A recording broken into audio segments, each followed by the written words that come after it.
Okay. Good morning, everybody, and thank you all for joining us. My name is Marnie Pierce, and I'm with Alberta Education, and I'm also delighted to serve as the co-chair of the Alberta Mentoring Partnership. Our partnership is very pleased for this webinar today, in person and online. The Alberta Mentoring Partnership is proud of the resources we provide to Albertans to improve their mentoring practice and increase mentoring relationships throughout our schools and communities. How we position mentoring and how we communicate its importance is critical. And that's why, in the process of refreshing the Alberta Mentoring Partnership website, we worked with the Frameworks Institute, a very important and amazing nonprofit organization. Using strategic frame analysis, Frameworks is helping us pay attention to the field of mentoring alongside expert research on brain science, as well as the core science of early childhood development. And they're helping us communicate this all in a way that makes it more understanding, more interesting, and more usable to help solve social problems. We know that mentoring is more than merely making friends. Through purposeful and deliberate relationships, we are building brains and we're strengthening our communities. Learning the essence of strategic framing has been critical to the work of the Alberta Mentoring Partnership, and we wanted to share this learning with you. So while this case study today involves Frameworks discussing the webinar, in the webinar on the AMP website copy, there are many learnings that can be applied to your own agency, your school or mentoring program, as well as to many other social issues we work together to try to address. I hope that the values and metaphors you will learn about today will find their way into your own strategic communication materials. This morning, our agenda will be a 1-hour presentation with questions hosted by Mackenzie Price from the Frameworks Institute. After the presentation, there will be opportunities to connect and ask further questions. However, if you have questions throughout the presentation or technical challenges, please email mentor.support@albertamentors.ca, and our technical administrator will be there to support you. That's mentor.support@albertamentors.ca. Over to you, Mackenzie. Thank you, Marnie, and good morning. Thank you so much, everyone, for joining us on this webinar today, and thank you for that wonderful introduction. We're going to be talking about framing mentorship, but more specifically, how we can position and talk about mentorship in relationship to child development. My name, as you know, is Mackenzie Price, and I'm an associate with the Frameworks Institute. I'm part of the Department of Research, Interpretation, and Application, and what that means is that it's my job and privilege to help our partners implement Frameworks research-based recommendations for talking about social issues. For those of you who might not be familiar with the Frameworks Institute, we are a nonprofit think tank here in Washington, D.C., so just a bit south from you. And our mission is to build a more informed citizenry, and a citizenry that has a better understanding of social issues like child development. And over the years, we've worked with a number of partners talking about how to make child development more accessible to the public. And in order to do this work of taking the science of child development and making it implementable and useful for our partners, we work with a very diverse team, which lets us do our multidisciplinary research, and we draw on a number of fields. So at Frameworks, we are a group of advocates, we are linguists, we are experts in English and public health, political science, we have sociologists, anthropologists, writers, a great design team. So there are a lot of us here in our office, and we're all working to make recommendations for the advocacy community. And with respect to child development, we work together to create what we call the core story of child development. A core story is an enumeration, really, of the core principles of child development, and we distill those from talking to experts in that field. And I think we are well known for our partnership with the Center on the Developing Child at Harvard University, and we not only talk to experts to figure out what the core concepts are, but map the gaps between experts' understanding and the lay public's understanding of child development. So mapping the gaps and understanding what facilitates development as well as what gets in the way. And based on that analysis, we can identify and empirically test communication strategies that redirect public thinking to be in line with that of experts. And since 2001, we've tested these strategies, some of which I'll share with you today, on upwards of 95,000 people. Now, this morning, we are going to talk about framing. So what is a frame? Frames are ways of presenting information and making choices about what you're going to emphasize, what you're going to explain, and what you might want to leave unsaid. And we need to frame in the first place because the way the public understands anything, the way any of us understand anything, is frame dependent. So what that means is that an issue is understood depending on the three factors I named: what's emphasized, what's explained, and what is left unsaid. Let me show you an example. In a 2004 study, a group was asked if, given the importance of free speech, would they allow a hate group to hold a political rally? And you can see there that 85% of the respondents were in favor of this. But if you change just a few words and ask if, given the risk of violence, you would allow a hate group to hold a political rally, support plummets. And what we can learn from this is the way we explain a single event changes how people understand what that event is, and it changes their behavior. And we can apply this thinking and this way of talking to talking about child development. So I'll show you an example of that. Now, part of our research process is going out on the streets of various places and asking people what they know about development.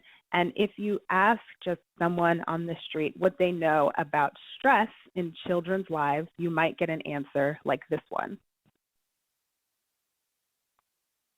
It's a normal part of development, in my opinion. Now, the person in this video said that stress is a normal part of children's development, but if we are familiar with how child development works, we know that that is not a particularly truthful or useful understanding. But if you talk to the same person about stress as being toxic, that is, some types of stress are so severe that they cause a reaction that is damaging to children's developing brains, you will get a different understanding. And here is what happens when you explain stress in that way. That causes, in my opinion, long-term damage to a child. A lot of the emotional developments and the learnings that are meant to take place wouldn't happen in that situation. So the same person who previously said that stress was a normal part of development, once they hear about it as being toxic, now is able to understand that stress can actually cause significant problems for development. And so what we can see is that giving someone a new way to think about an issue, a new way to explain an issue, is able to help them understand better how something like stress actually works. And so this process for deciding how you're going to explain something or how you're going to build a frame is an empirical one, and I'll show you what I mean by that. Now, let's look at an example from trying to get support for child mental health policies. So when you are advocating for a particular policy, you need a way of explaining why it's important, and that is where values come in as part of our research process. we do these values experiments where we try different methods for gaining support for a battery of policies. And in particular, in looking at child mental health in Alberta, we looked at 4 different values, and you can see these at the bottom of the screen. So prosperity, ingenuity, prevention, and vulnerability. And this is what happens when you frame supporting child mental health supports and policies with these different values. What's important to see here is that they don't behave the same way. So, of course, we want support for policies that are supporting child mental health. And we can see that prosperity does make the public more likely to support those policies. And we can see that ingenuity does a much better job. Crucially, though, we can see that prevention doesn't move the needle, so to speak, and vulnerability, saying that we should have supports for child mental health because children are vulnerable. This, in fact, depresses support, and that is, of course, not helpful for our cause. So what we can see here is that it's possible for advocates to be using frames or using ways of talking about their issues that, in fact, harm their cause rather than help them. And what we can see here is that we have to choose our frames carefully, and that we can run experiments and find out which frames are going to be more useful. Our theory of change at Frameworks is that changing the way issues are framed changes public discourse, and that changing discourse leads to changes in thinking, and this leads to policy change. And the core story of development lets us build a set of shared frames that the wider advocacy community can use together and speak with one voice. And the value of speaking with one voice is that it amplifies a message about what it is that children need to do well and how children can get those supports. And I'll show you a short video that exemplifies this.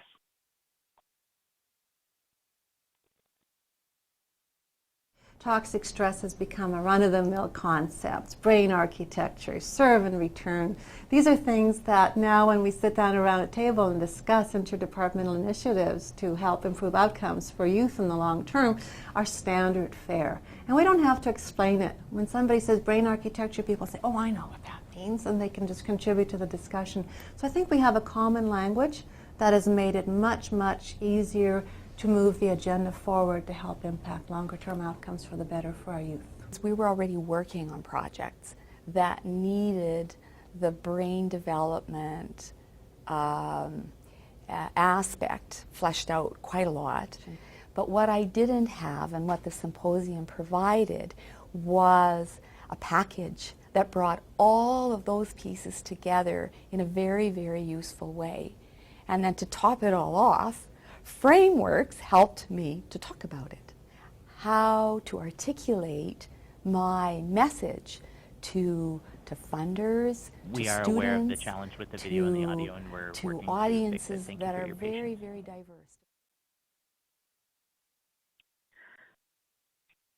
Okay, now I understand there may have been some difficulty in seeing that last video, and I apologize for that. We'll work to get the videos playing better for some upcoming footage that you'll see later in this presentation. But what I will say about what you just heard is that we want to point out not only that our partners with the Alberta Family Wellness Initiative have been using these frames, these ways of talking about development very successfully, but having access to a shared way of explaining how to work for better outcomes for children brings in a variety of fields. So the 2 people that we saw in that video were from the juvenile justice community as well as the nursing community.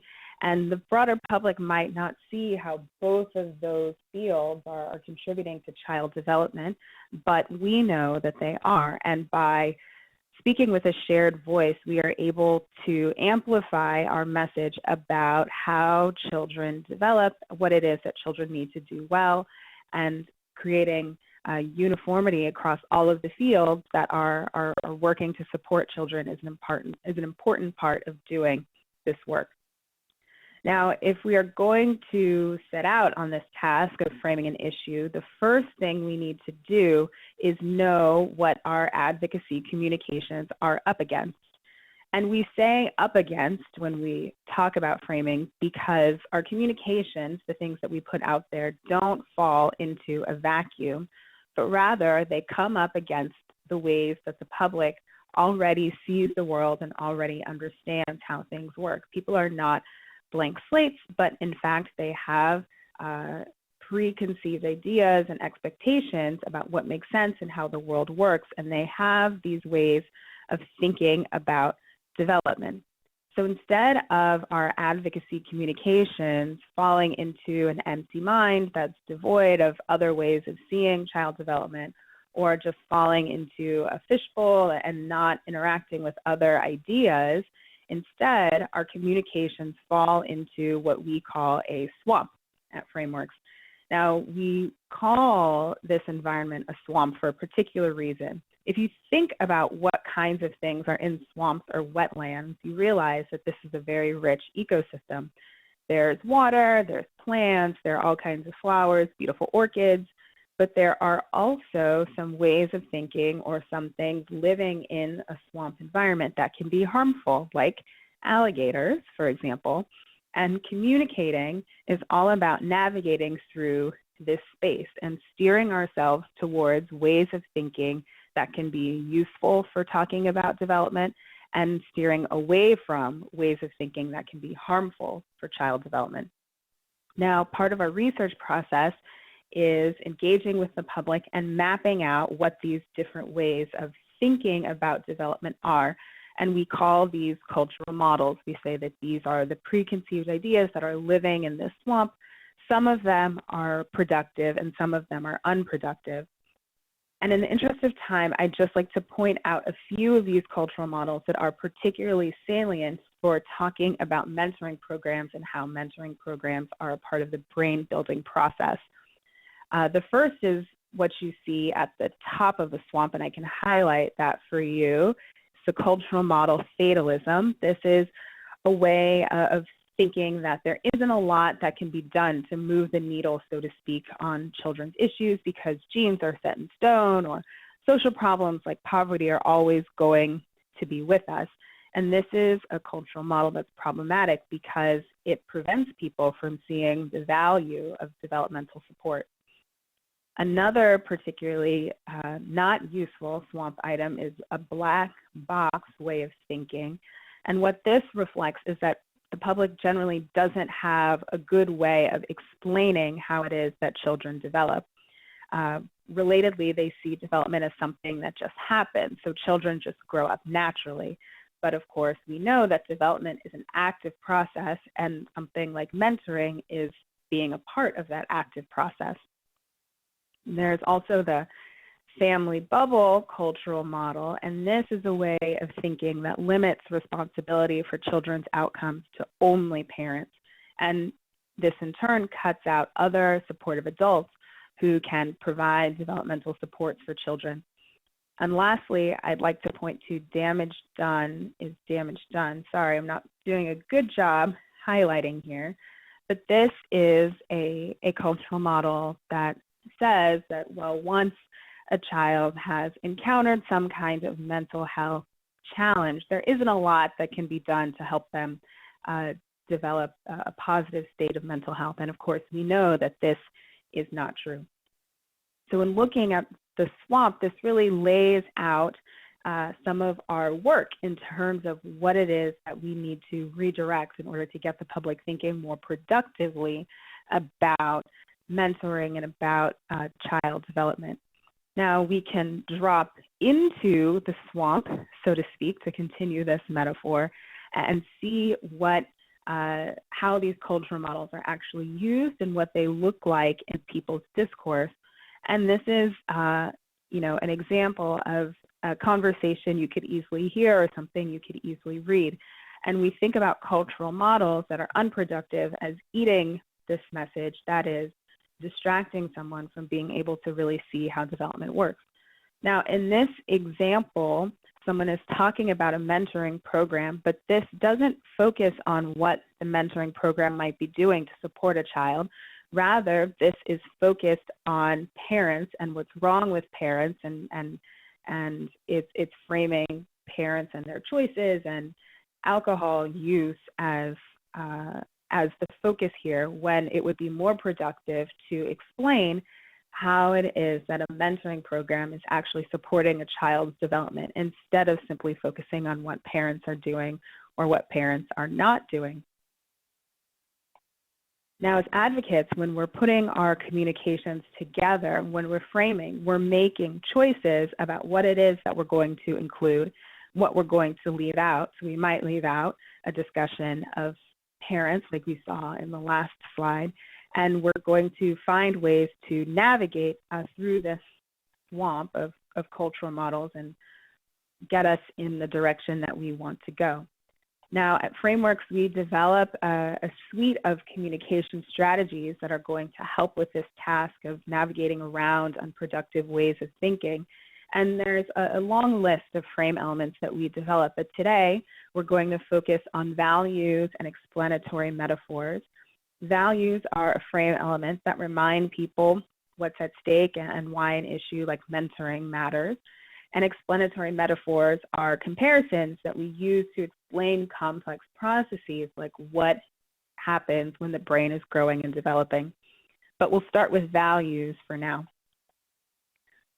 Now, values as a frame element are useful because they let communicators foreground the common good.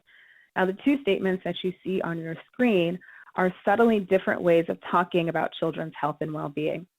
Our goal is to remove focus and take it away from only individuals and point it towards the collective and common good. So saying that every child deserves to be healthy and well focuses on individual children, whereas saying when we provide developmental supports for all members of our community, we ensure that all people can contribute to Alberta's well-being. An expression like that pulls forward the importance of collective well-being. So values are statements that let us focus on this collective as a way of explaining why an issue is important. And the first value I'd like to talk about that does that is interdependence. Now, you may recall me saying that frame elements are used to navigate through the swamp, and interdependence lets us get around this way of thinking that there's nothing that can be done to support young people, or that parents are the only ones who are responsible for children's well-being.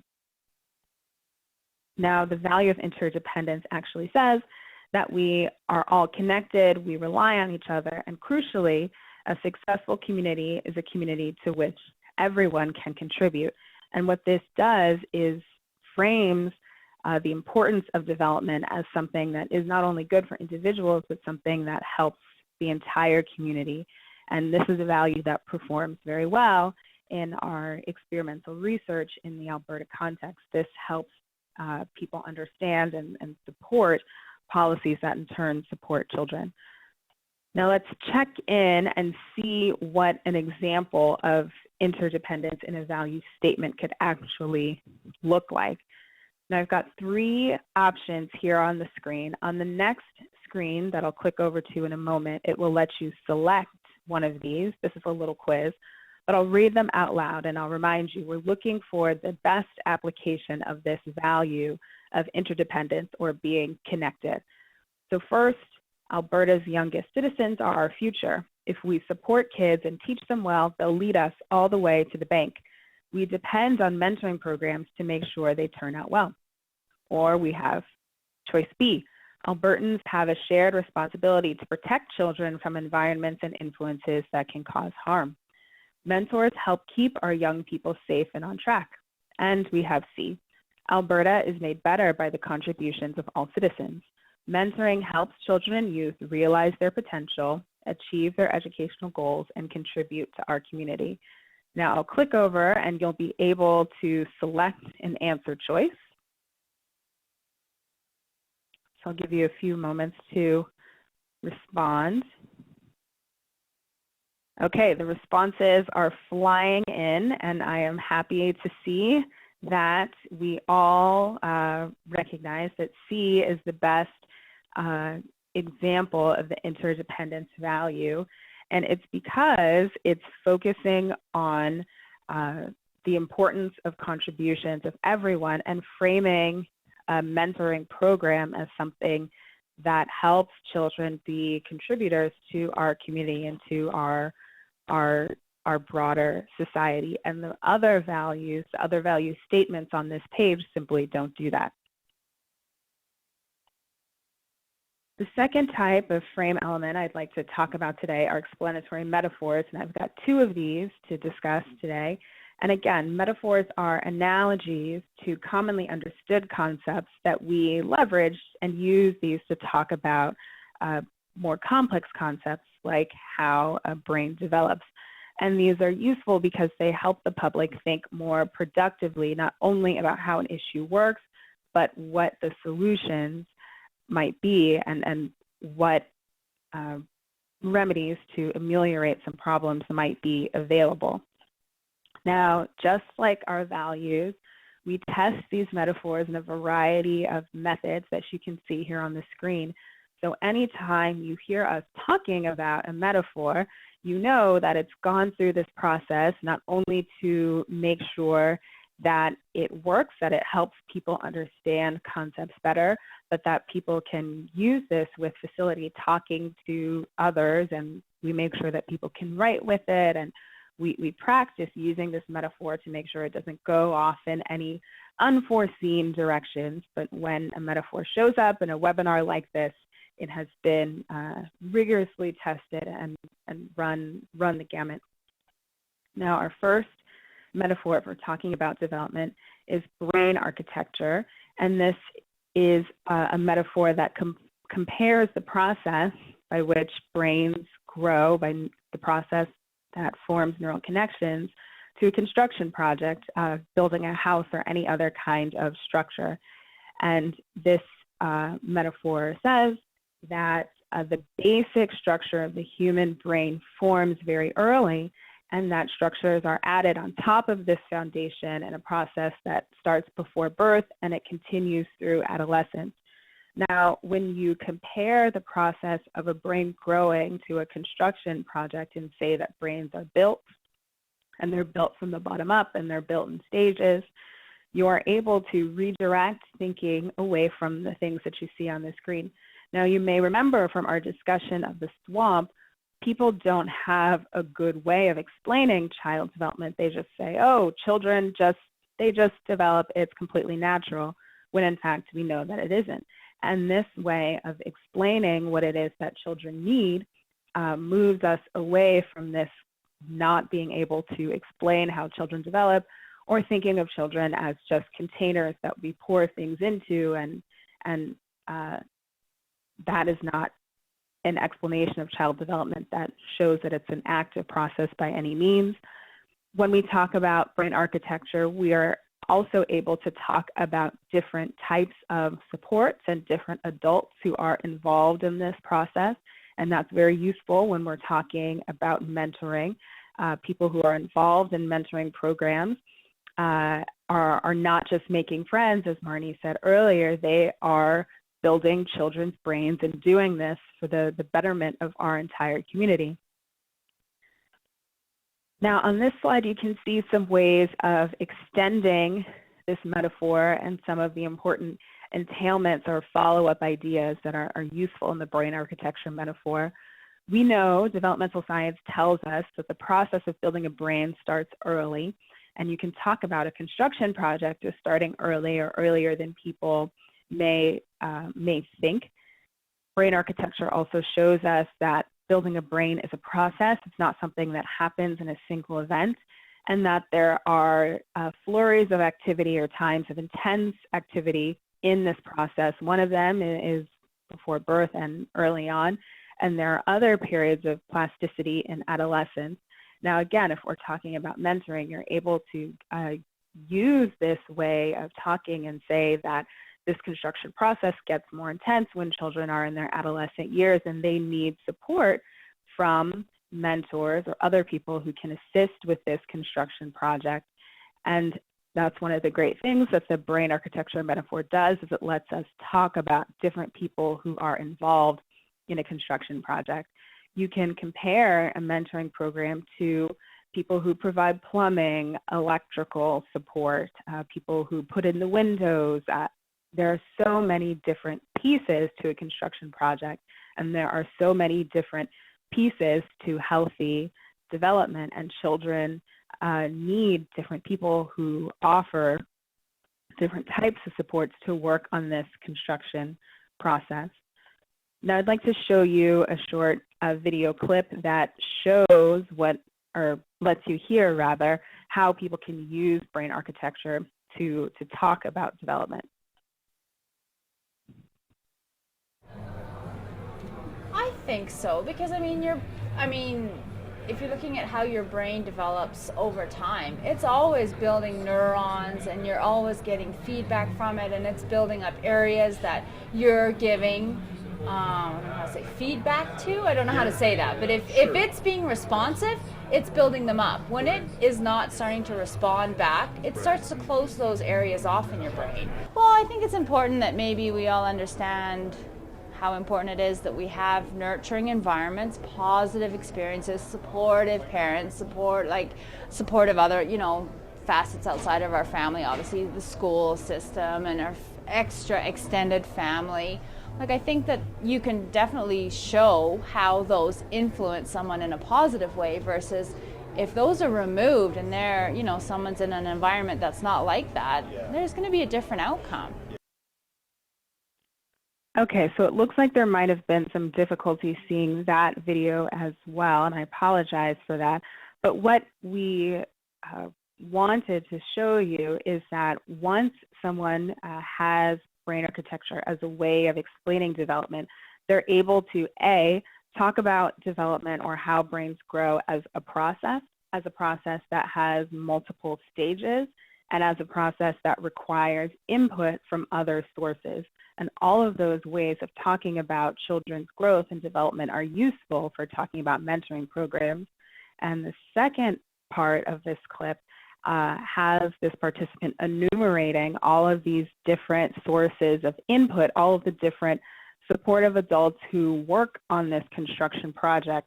And of course, that's also a useful way for talking about mentoring, as providing more supportive people who can be involved in helping children grow and moving children towards good outcomes.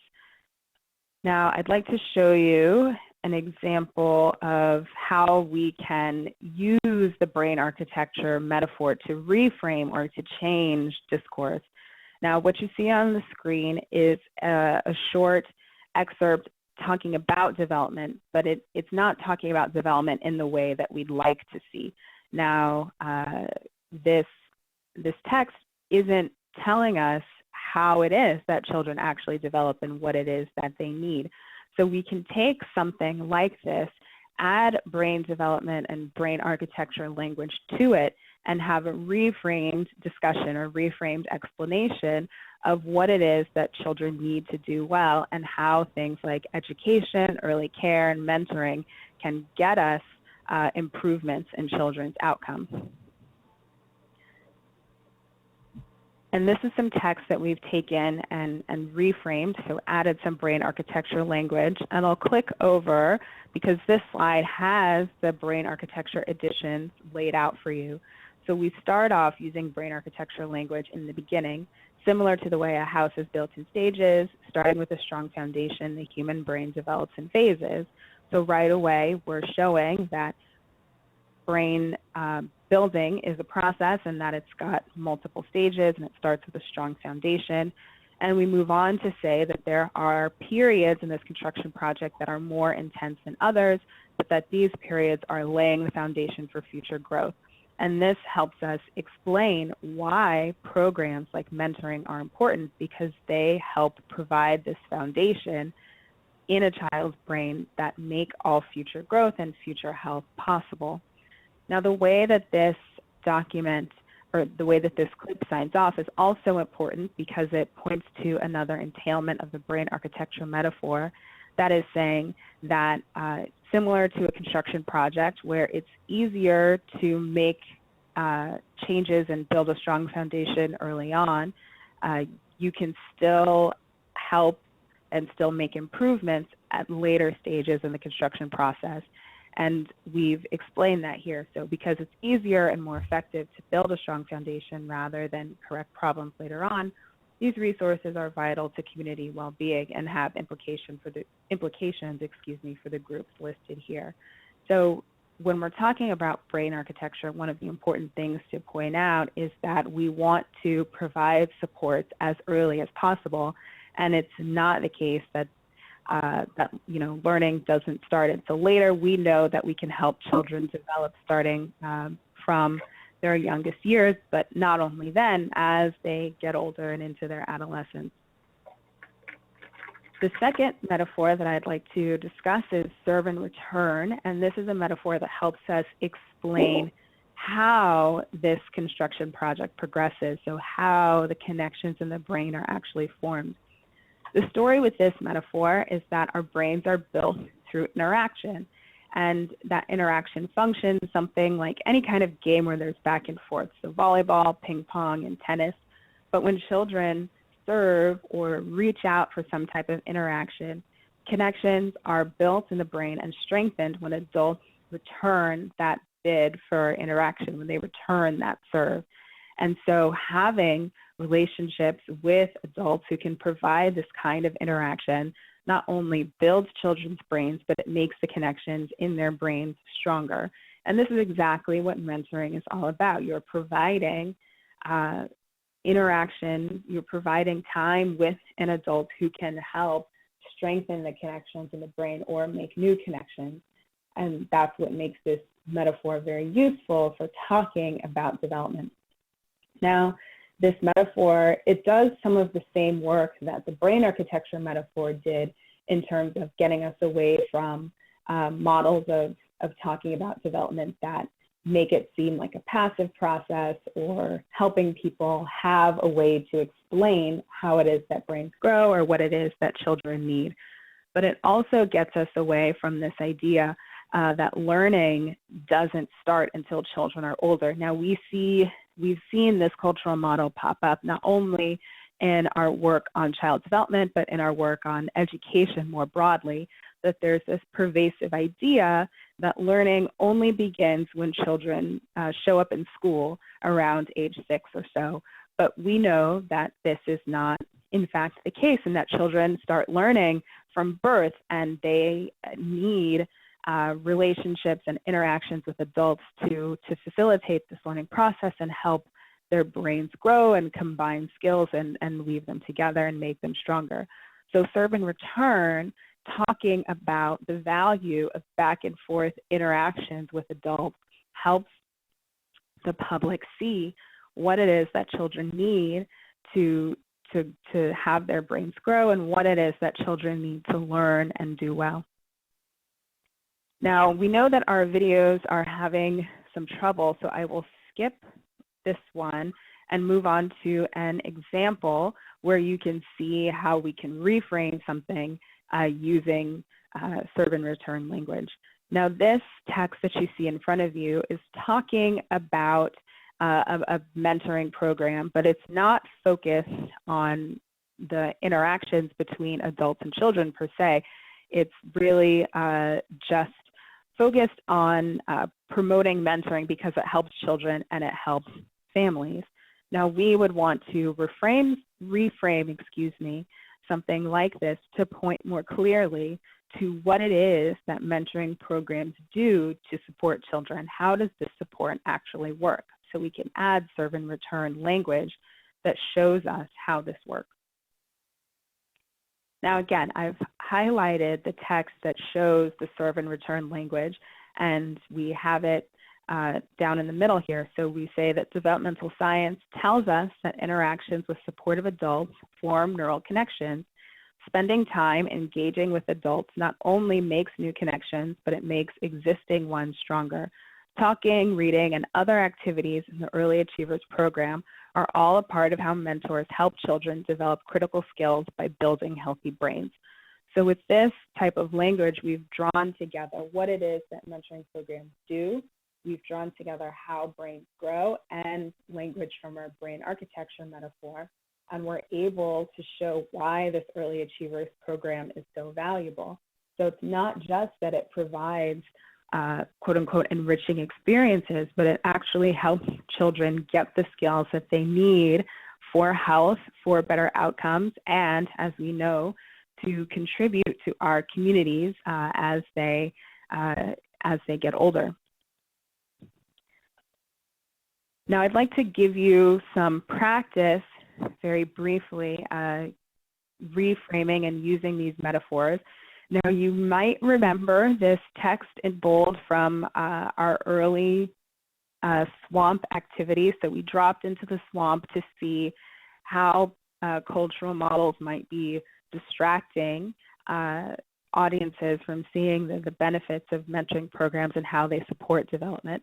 So what I'd like you to do is in the chat feature, make some suggestions about how you could use brain architecture or serve and return language to move this text away from focusing on troubles talk and focusing on what's wrong with this parent and move it to a brain development frame.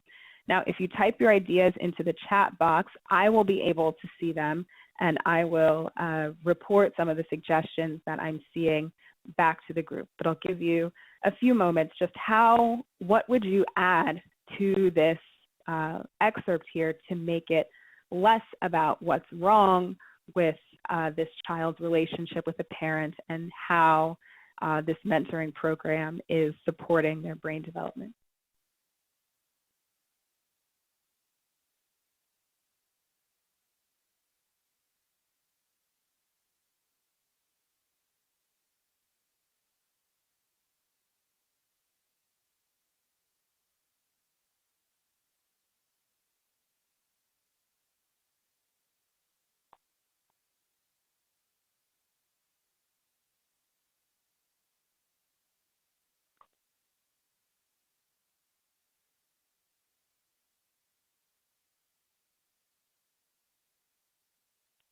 One suggestion that we have is that you could reframe this by focusing on the experience of going to a museum and saying that in that setting, you would have conversations with an adult that are part of the brain building process.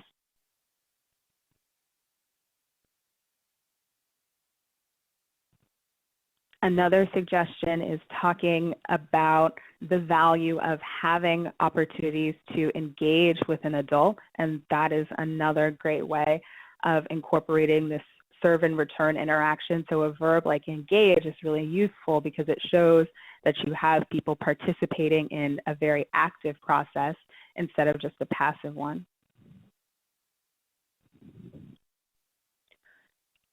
Another suggestion is talking about this activity as something that children and adults can participate in together. That's another great way of showing how mentoring is all about active engagement. And we know that it's the interaction, it's the active component that is true to developmental science and incorporates this language about what it is that children need to develop. And again, we're getting more suggestions around these same themes. So exploration, development, these are all really great ways of talking about mentoring as an active process and brain development and growth as active processes instead of passive ones. So continue to keep the suggestions coming and I can share them with the group. But here is another way that you could go about doing this. So this, a possible response to hearing someone share an example like this would be to point out that this example of taking a child to a museum is a great illustration of what children's developmental needs are and how we can build strong brain architecture or build a healthy brain that is going to be ready for future growth. So the back and forth interactions between children and adults are important. in the early years and important in adolescence. And we know that having relationships with responsive adults is what makes a big difference in children's outcomes. And this is a kind of rationale that we want to make stronger when we're talking and messaging about mentoring programs. So you can see in this example and in the other writing examples that I've showed you that it is easy with just a few additions and edits here and there, nips and tucks, so to speak. We can add this new way of explaining what it is that children need to do well. So children need interactions with adults, and this idea of how the brain actually develops, that it develops in stages, and it needs these interactions with adults to help build up different parts of the brain. We can add that kind of language to our communications to help the public have a better sense not only of how development works, but to have a better sense of how mentoring is a brain building process, and it's an important part of child development. And of course, by reframing the way we are explaining development and explaining mentoring, we are avoiding some of the unproductive ways of thinking about children and children's outcomes that we know exist. For example, the family bubble, so that thinking that parents are the only people who are responsible, talking about brain development as a process that all adults can help with, gets us away from that. And it gives, these frames give people a way to explain how children actually grow. And that's very, very crucial to our work in connecting mentoring to the brain development process more generally. Now, I've shared two metaphors with you, and before we close and take questions, I'd like to share one more value or one more way of explaining why mentoring programs are so important and how they help development and how they help our common good. And that value is the ingenuity value. And this value performs really, really well when you are looking to get support for programs that help support children's well-being and child mental health especially. So ingenuity is the idea that we are resourceful, and the best way to support children is through innovation. And the way that we talk about innovation is very important. So we want to talk about innovation because, of course, it helps us focus on collective agency. But what's interesting is that the ingenuity value isn't only about innovation from scratch. So yes, we can develop new ways that we haven't tried before to support children.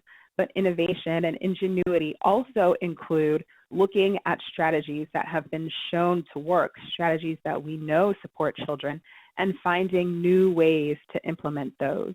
And what's great about this is that we find that this value can help people see that there are possibilities ahead of us and that we can make progress on issues that may seem stuck. And this is important because two of the items that we see in the swamp are really about being stuck.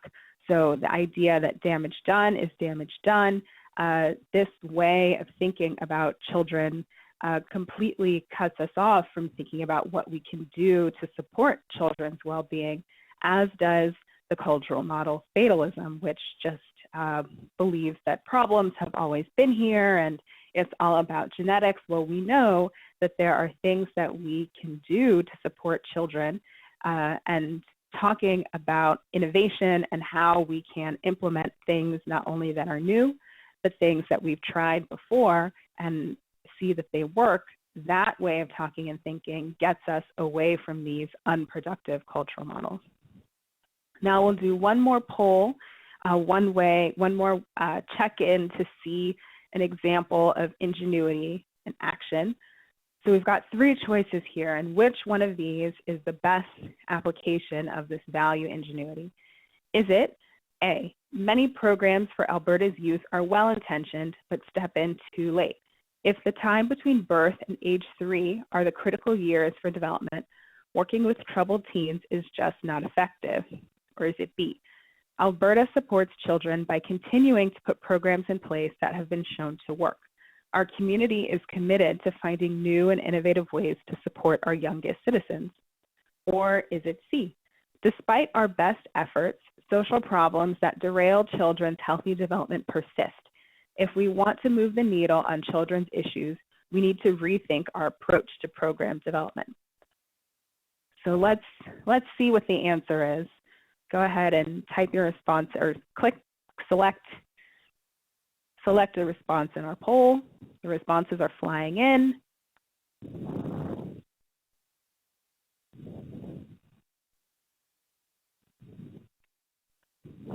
Okay, so we have a little bit of dissension here, but overwhelmingly, I think more people are saying that the answer is B, and that is correct. This is the best application of ingenuity.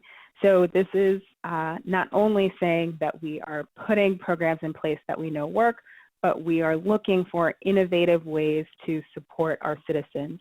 Now C, which that did get some yes votes, C has a flavor of ingenuity, I should say, because it is talking about wanting to implement supports that work, but it is not the best example of ingenuity because of the way it starts off with saying that social problems are going to persist. And when we are using ingenuity, we are trying to get away from statements like that one. So we know that innovation is the way to move the needle, and we are going to find new ways to support children, and we are going to not only develop new things, but take strategies and solutions that we know work and find other ways to implement those. But there is always something that we can do, and we are doing this for our common and collective good. Now to recap, you've got 4 strategies for talking about development and mentoring in your toolbox now. So we talked about 2 values. Let me get my highlighter out. We talked about 2 values, interdependence and ingenuity. And again, values are statements that we use to start off our communications because they give the public an understanding of why this is important and why we're focusing on this. So we know that mentoring programs are important and essential because our society is better off when all of us are able to contribute, and mentoring programs help children build their skills, help children achieve healthy development, and healthy citizens make a healthy community. And when we want to use ingenuity, we know that we can do things to support children's development, and that is something we're doing for our collective good. We're always looking for solutions, we're implementing new solutions, we're trying new things always, but we are always moving forward. And we also talked about 2 metaphors, brain architecture and serve and return, as ways of explaining how development works. So brain architecture helps us explain how the brain grows. So early on, a foundation is built, and we want that foundation to be strong. When children have access to mentors, are able to participate in mentoring programs, they're able to interact with an adult who can help lay those crucial pieces of the foundation and help strengthen it so that children can continue to grow and be healthy throughout their lives. And serve and return is a way of talking about the back and forth interaction that actually helps those neural connections form.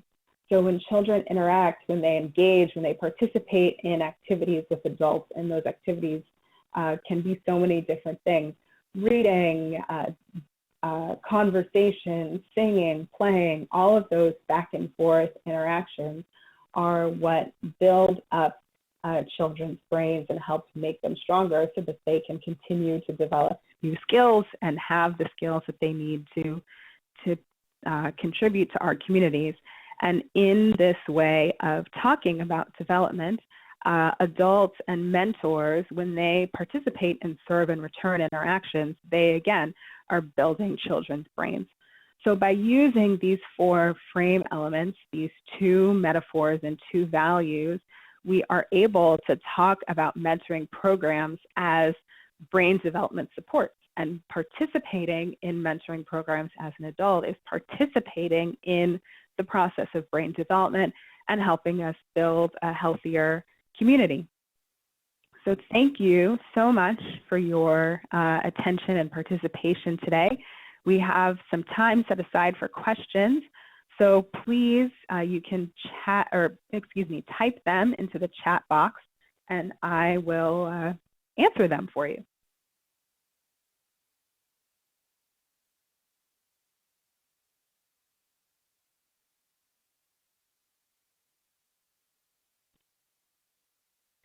So we have one question about what type of resources the Frameworks Institutes have available for you. We have lots of resources available. We have a significant amount of resources available on our website. We have, and I can just do a quick run through of the different types of things we have. So on our website, you'll be able to find the research reports that lay out the findings and lay out how we arrive at these frame elements and these recommendations. And there are 2 kinds of reports that you may find useful. So one of them is a Map the Gaps report, which talks about the differences between expert understanding and the public's understanding. We also have message memos, which are broader in that they talk about the gaps in understanding, but they also present the solution. So they present the specific values and metaphors that we're recommending to address particular communications problems. But we also have what we call toolkits available. And so these are compilations of different resources that we have. So we have what we call Reframed cards. They are little cards that you can print out or just download in PDF form that show you what the frame element is, what it's supposed to do, and how you're able to use it. We have what we call frequently asked questions, handouts that give you guides about how to reframe questions that come up over and over. So I can point you in the direction of some of those resources through Michael and Corey, but long story short, yes, we have more resources available for anyone to use. So one question that we've gotten is how much of the research that you heard about today is informed by work in Alberta. So everything that we discussed today has been tested in Alberta specifically. And so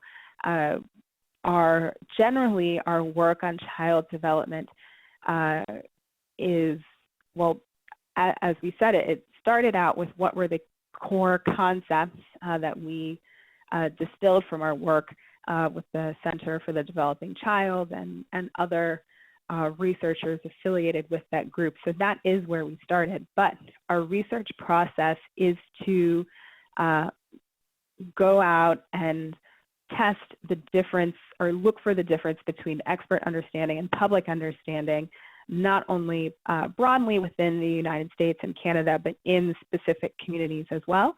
So everything that we saw today is based on doing experiments, so survey experiments, interviews, our whole methodology for testing metaphors. All of that was done in Alberta specifically to make sure that the frame elements, the values and metaphors that we recommended actually work with the public in Alberta.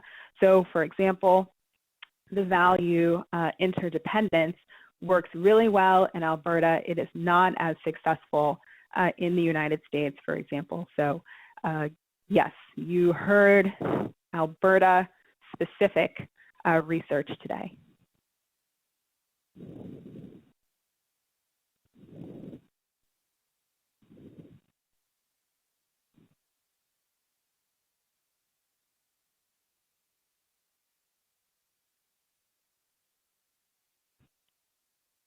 Any additional questions?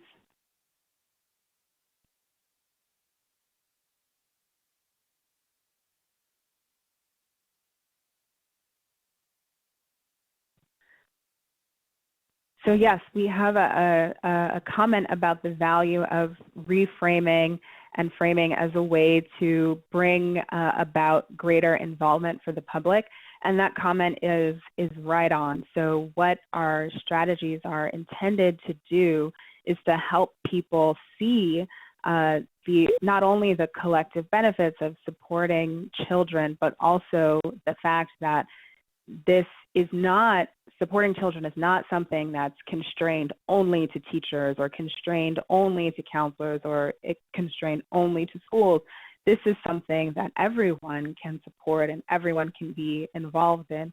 And so, yes, that's exactly what we're equipping our partners to do, is to communicate not only the value of public involvement, but the importance of public involvement.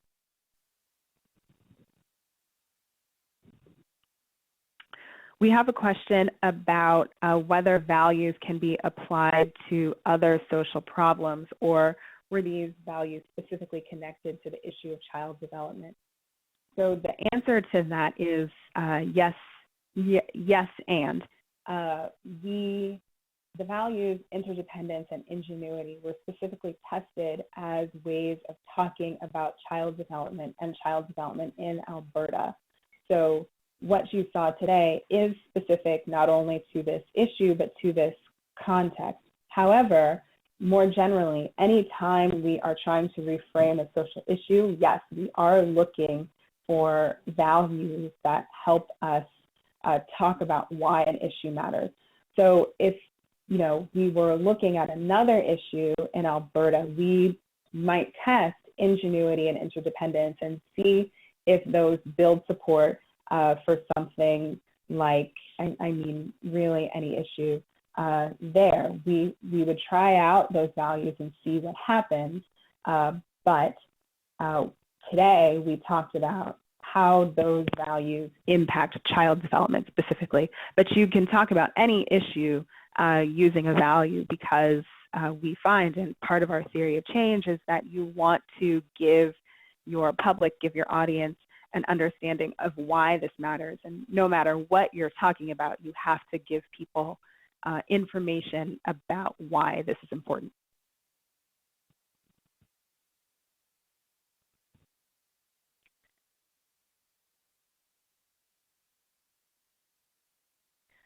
So we have a question about language development and serve and return.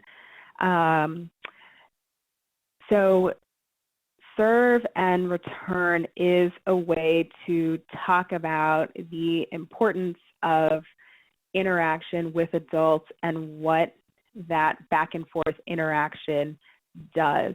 So we know that having this interaction builds brain connections, and those connections are what build skills like language development. So for example, if you wanted to talk about a program that, or some type of intervention that prepares caregivers to talk with very young children and gives them some strategies for doing that, you can use serve and return, this way of explaining how it is that brains grow and how it is that children develop skills. You can use that in how you talk about a program like that, because it is the fundamentals are true, which is children need a very specific type of interaction to build up connections in the brain and to make them stronger. And so that's why early interaction is so important. And we say that children's early years are an intense period of plasticity. Well, this is part of the reason why, because children are building a lot a lot doesn't give us the full scale, but building neural connections really intensely here.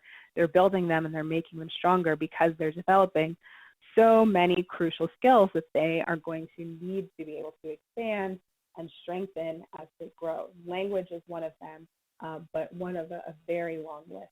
All of that is to say, yes, Serve and Return helps us talk about why children need interaction early on and what kind of interaction they need.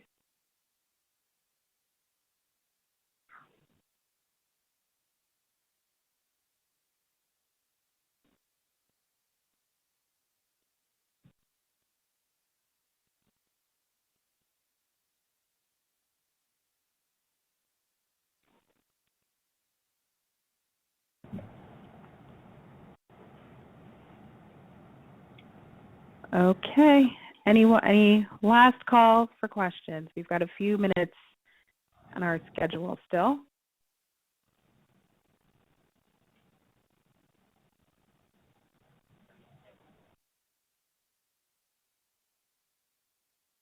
Oh, I see a comment about this presentation being timely because a group is getting ready to talk to the local business community.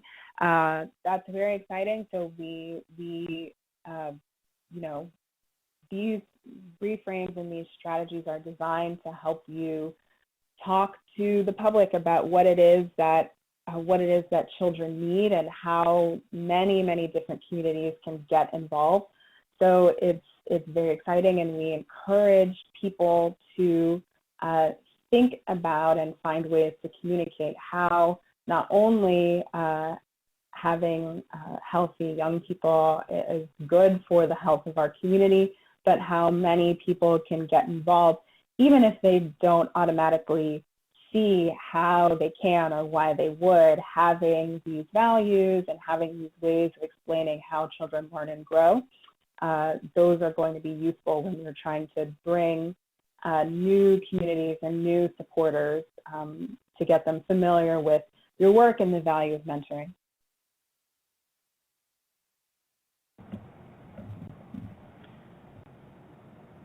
So Mackenzie.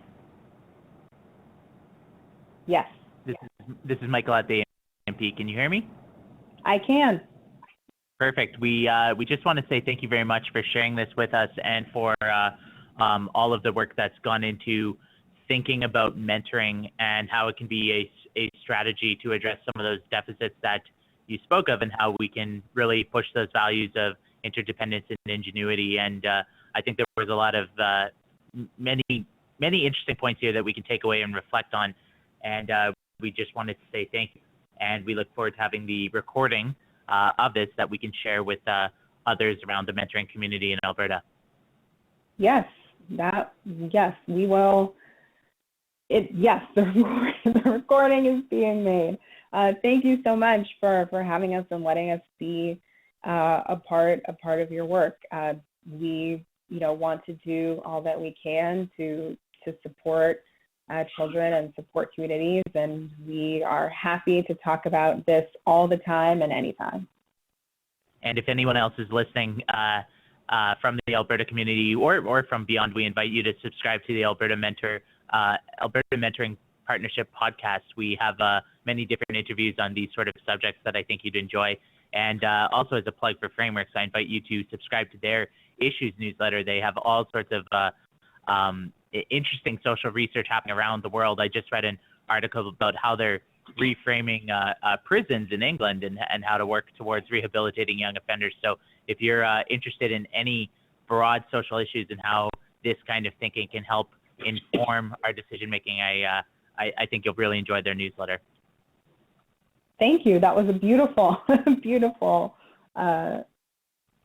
bid for support for us. So thank you so much, and thank you for your time and for participating today. Absolutely. And for everybody else, all of this will be posted on www.albertamentors.ca. Thank you very much. Have a great week. You too. Bye-bye.